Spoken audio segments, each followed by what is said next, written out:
Okay, here we are. Welcome to the Soul's Kitchen podcast, episode 29 with Alex McMaster, a cellist and musician. Welcome, Alex. Thanks, Lisa. Nice to see you. Nice to see you too. All of our technology is working, I think. Yeah. Yeah. Okay, great.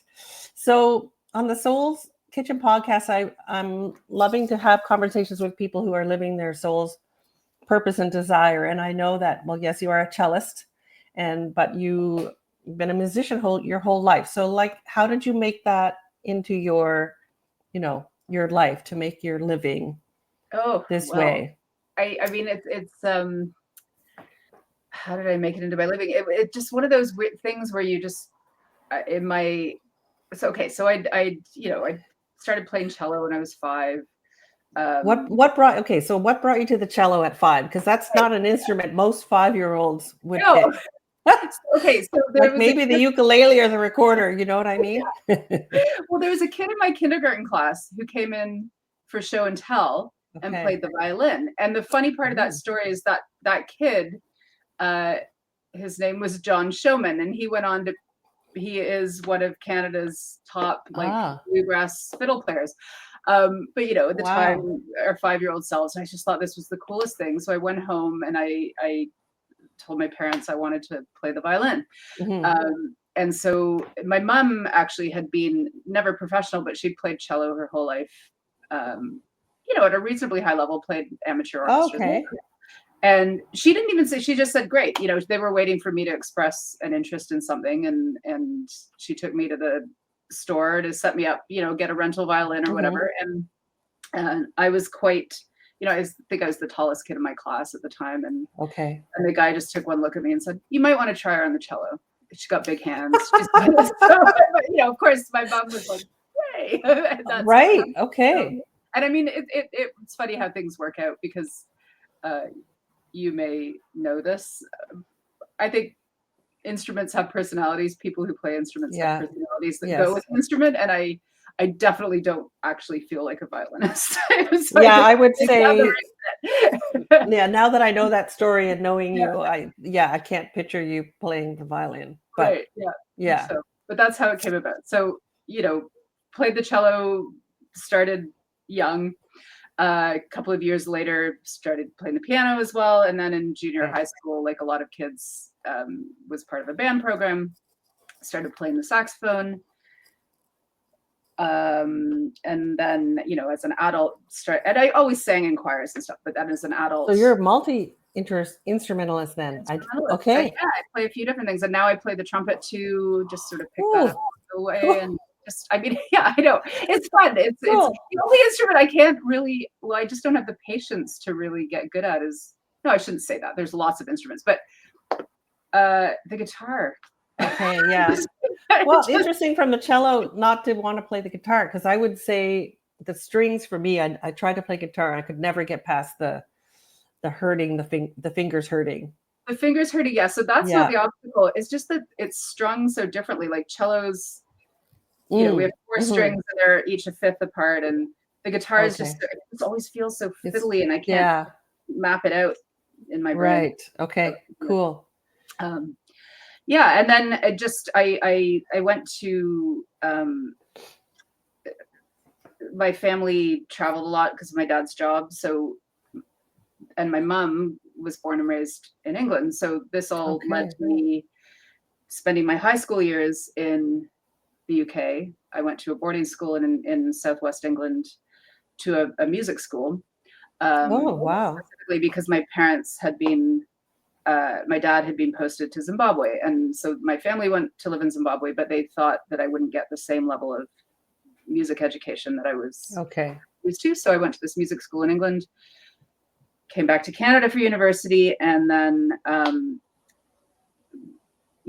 met a guy who I later married for a bit.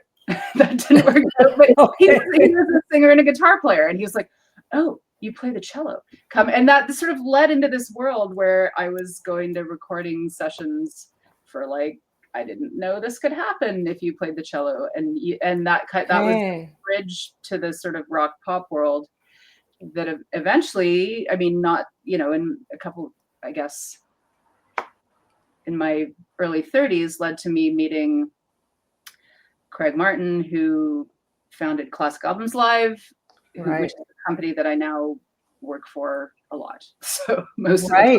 Yeah. Yeah.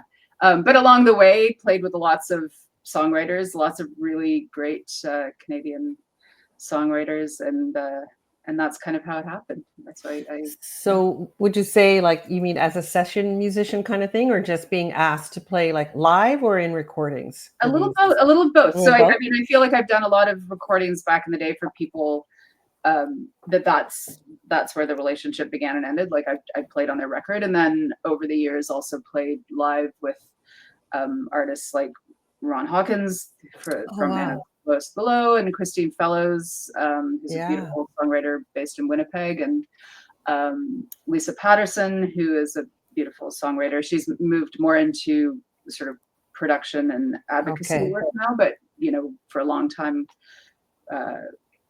led a group and wrote beautiful songs, and I got to be in her band, and so that kind of thing. Cool. Okay. Mm-hmm. Did you ever have a moment where you thought like you had to do something else, or you were always able to make this work? I totally had that moment. I mean, so one of those things where, so I was like, I mean, it sounds so funny now that I'm in my 50s, but the year I turned 30, so I got married, and I bought a house with my then husband, and I was like, I'm 30, I gotta get a real job. Like I've got, this is what people do, right? Like real people buy a house and get married and have a job. I was brainstorming all these things. Like I tried being a translator for a second, although realized that's like just as pays worse and just as unreliable as being a musician. So, and then I was like, I should go to law school. I should do, and then, I mean, luckily that didn't last very long. And then then neither did my marriage or owning a house. So well, I was going to say, you don't, right? Like if you don't fit into the, you don't fit into the box. It's like, I've owned a house once a long time ago, but since then I've rented, and I realized, rent doesn't count on your credit score. It's like, how is that possible when you pay all this money in rent? So it's like, I'm like, I don't fit in anyway. Yeah, that's another conversation. But so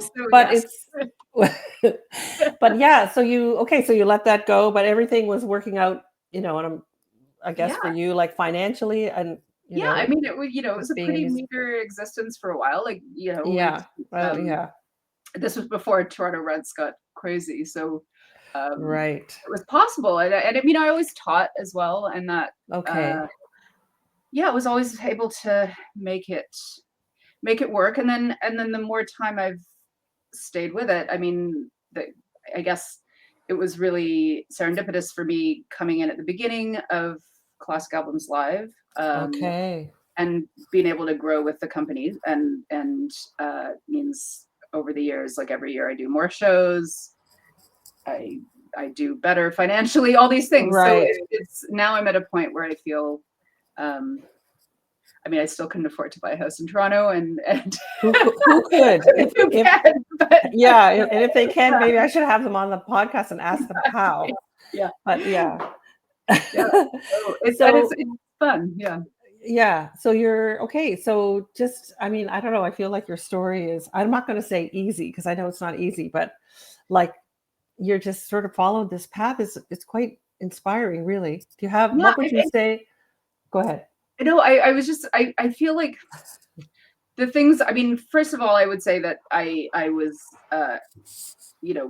my generation, I think that was I don't know, I feel like we were lucky because when I was in my early 20s, I feel like that the music scene in Toronto was still this really vibrant. Right. Lots of people doing lots of things, and just being open-minded and meeting people and getting along with people, I guess. And one thing leads to another. And it's always, I mean, it's like every world, like, you meet the right person who then introduces you to someone else. And then it all kind of. Well, and also that your parents wanted you to go to a music school, because that's kind of cool too. It was very cool. They must have seen your, talent in you, before then. I guess so, or just at least it was, it was the thing that I always did. And I mean, I left high school not thinking I was going to pursue To be it. a music, right? Because Okay. being a cellist, it was like now I have to do orchestra auditions, or I have to be really You serious. thought you were going to be in a lane. Yeah. Yeah, and then found out that there were other lanes. So Yeah. nice. Yeah, As there are in many yeah, professions. Like I remember, yeah. same thing. Like my kids trying to tell my kids about different things because sometimes all you can see is this thing and you think that's what you Mhm. have to do. And it's like, well, no, other things open up Yeah. along the way. So classic albums live. I know you were here in Fredericton. I think it was oh my gosh. Supertramp. Okay. Yeah, yeah, yeah. Yeah, Cool. that was awesome. Yeah, Yeah. and so I know it was your birthday recently, so happy birthday.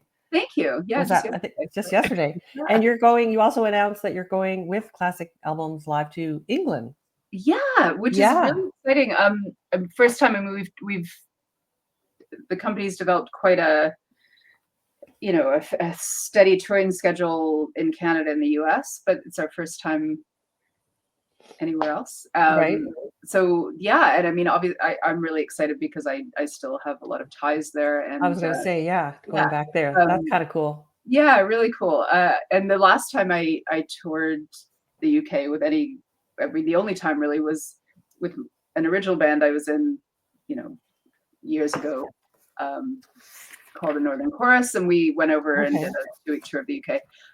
And that was a lot of, sleeping on floors, that kind of Yeah. thing. I mean, So it so won't be like that this time. It's not I gonna think not. I mean, it's a pretty busy touring schedule. Like Yeah. we're playing every night for 12 dates, Oh but my goodness. I mean, that's the thing as Canadians, we're so used to driving a million hours This is true. to get from place to place. And I mean, you can go, it's like 2 to 3 hours and you're Right. somewhere And you're completely different Yes, in this is that country. true. And Yeah. Europe is like that too. That's so fun.